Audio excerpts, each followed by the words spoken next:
ভাবুন তো, মাটির গভীরে লুকিয়ে রয়েছে পৃথিবীর সবচেয়ে রহস্যময় গুপ্তধন, আর সেটা পাওয়ার জন্য মানুষ 230 বছর ধরে কোটি কোটি টাকা খরচা করে মাটি খুঁড়েই চলেছেন। কিন্তু এত বছরেও কেউ বুঝতেই পারেনি আসলে সেখানে কি আছে। সালটা তখন 1795।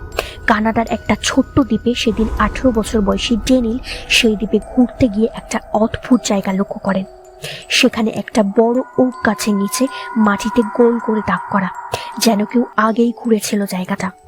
ডেনিল কৌতূহল বশত 2 বন্ধুকে নিয়ে এসে আবার খোঁড়া শুরু করে।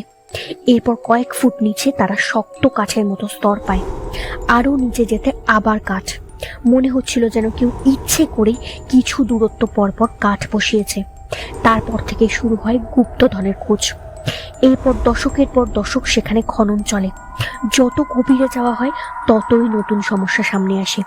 হঠাৎ গর্তে সমুদ্রের জল ঢুকে যায়, তারপর ঘন্টার পর ঘন্টা সেই জল তোলা হলেও আবার জল জমে যায়। এরপর সকলেই বিশ্বাস করতে শুরু করলেন মাটির নিচে হয়তো কোনো ফ্লোট টানেল আছে, যা ইচ্ছে করেই বানানো হয়েছে যেন কেউ গুপ্তধন পর্যন্ত পৌঁছাতেই না পারে।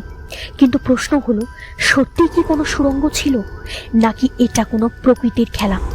এরপর বছরের পর বছর খননের পর পাওয়া যায় কিছু অদ্ভুত জিনিস, যেমন কয়লার চিহ্ন, পুরনো কাঠের স্তর, নারকেলের আঁশ এবং আরো কিছু ধাতব বস্তু।